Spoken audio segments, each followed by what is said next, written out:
इतनी अच्छी वाणी दी, सब कुछ दिया, और उसके लिए मेरे पास समय नहीं है।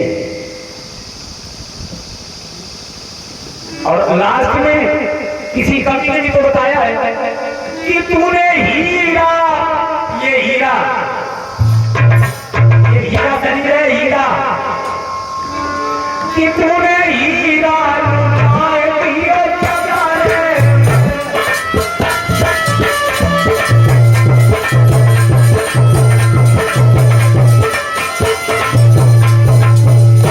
जब बड़े करी कमाए और साथ आया जाए। राम जी करते करते ये शरीर की जड़ा हुई तो बिल्कुल धूप छुआरो रहेगा। तूने हीरा, हाय हाय हीरा, ओ हीरा लुटाए दिया छपरे में।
इसलिए मेरा तो कहने का तात्पर्य, थोड़ा सा भजन अगर करते रहोगे तो ये दोबारा फिर मानव का जन्म मिल सकता है। कोशिश तो करते हैं हम, क्योंकि बड़े भाग मानुष तन पावा, सुर दुर्लभ सब ग्रंथन गावा। ग्रंथों में भी परिणित है ये मानव का जन्म, और ये मानव का जन्म मिला अगर भक्ति नहीं दी, भगवान का चिंतन नहीं किया, भगवान का भजन नहीं किया, सत्संग नहीं किया, तो ये शरीर मिलना बहुत मुश्किल है।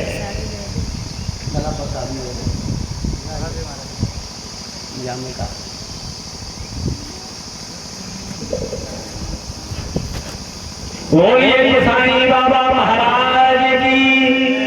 हाथ उठा करके जयकारा बोलो, कहते उन्हीं का ये स्थान पर ये कार्यक्रम चल रहा है। बोलिए ब्रह्मदेव बाबा की। ऐसे जयकारा बोलो, कम से कम सुनाई तो पड़ जाए। इतनी दूर बैठे चलते हैं कथा की तरफ सीधे। हरि हरि क्षेत्र में बैठे हुए, यानी नीम सराय में बैठे हुए श्री सूत की सभी सोनिका ऋषियों के बीच में वायु के लहरीदार बिछौनों में बैठे हुए थे। बीच में श्री सूत जी और 88,000 महात्मा चारों तरफ से घेरे हुए बैठे थे। कहाँ? नेमी सराय में। और कहाँ बैठे थे? वायु में। और यहाँ देखो बिछाई लगी हुई है। संतों ने वायु में बैठ करके कथा सुनी, यानी सत्संग सुना। और यही कथा नीलगिरी पर्वत पर बैठे हुए कालभूषण महाराज जी ने गरुड़ महाराज को सुनाई थी। और यही कथा कैलाश पर्वत पर बैठे हुए भोले बाबा ने मैया पार्वती को सुनाई थी। और यही कथा आपके पावन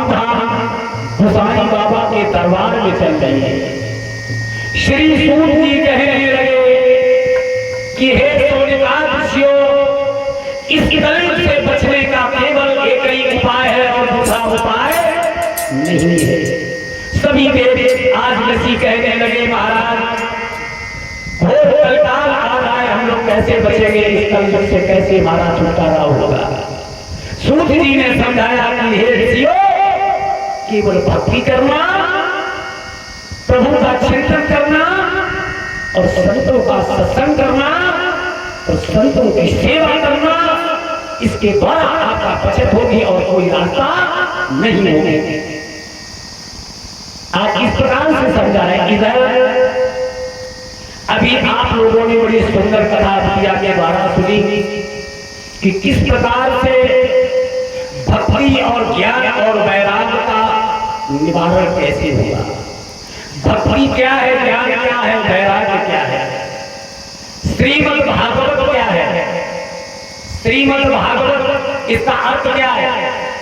श्री शब्द एक होता है, विशेष सूचक शब्द श्री माने होती है लक्ष्मी। श्री माने लक्ष्मी जी के लिए श्री होता है और अपने से बड़े को भी श्री लगाया जाता है, जैसे श्रीमान सेवा में ये लगाते हैं। और श्री माने लक्ष्मी, और अगर लक्ष्मी नहीं होगी तो भी कोई कार्य होने वाला नहीं है। तो श्री माने लक्ष्मी। अब शब्द आया भा, कौन सा शब्द आया, भा।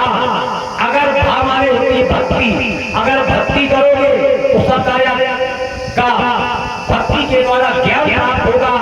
और जब भा होगा उसके बाद आया हुआ, और जब ज्ञान हुआ तो वैराग्य ले लिया कि अब यहाँ रहना बेकार है, जंगल में जा जाके प्रभु का भजन करेंगे और यहाँ गृहस्थी में लगे रहेंगे तो मैं उनका चिंतन नहीं कर पाएंगे।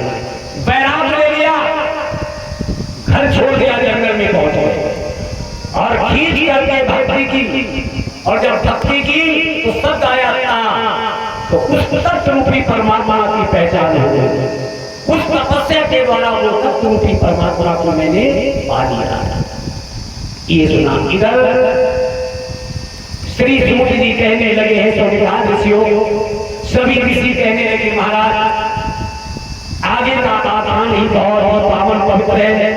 ये आत्मदेव ये ब्राह्मण क्या थे और इनकी पत्नी को का नाम है, तो महाराज थोड़ी सी कथा सुना दे। उसी समय श्री सूत जी कहने लगे हे ऋषियों, आत्मा को परमात्मा से लगाकर उसका आसन डाल करके बैठे और हम इस कथा को जरूर सुनाए।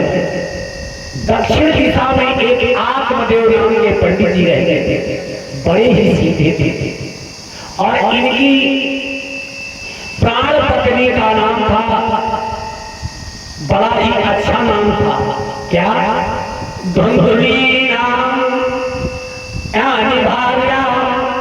इनकी पत्नी का नाम धुंधुली था। अब समझो नाम रखवाओ ना अच्छे नहीं लगोगे। धुंधुली यानी छोटी आंधी, धुंधकारी, बहुत बार अपने। लेकिन श्रोताओ, दोनों में हमारे जो पंडित जी आत्मदेव थे वो इतने सीधे थे, इतने सीधे थे और भगवान का नित्य प्रति भजन करते थे। लेकिन पत्नी इतनी कर्कशा आती, इनकी बात नायमानव थी पंडित जी की। और पति और पत्नी दोनों एक जीवन रूपी गाड़ी के पहिया होते, जीवन रूपी गाड़ी के पहिया। अगर पत्नी खुश तो पति खुश और पति खुश तो पत्नी खुश। दोनों के जब एक विचार होते हैं तो घर में संपत्ति आती है, घर में धन आता है, घर में कुशलता रहती है, प्रसन्नता रहती है। और जब पति पत्नी में तकरार होगी तो घर में कुशलता कभी नहीं रहेगी और न कभी लक्ष्मी आएगी, कभी धन नहीं आएगा। श्री सूत जी कहने लगे हैं सोनिकाद ऋषियों, आत्मदेव जो पंडित जी थे वो सीधे थे, लेकिन इनकी पत्नी इनके कहना नहीं मानती थी। एक तो ये दुख था, लगा सीटी सही करो,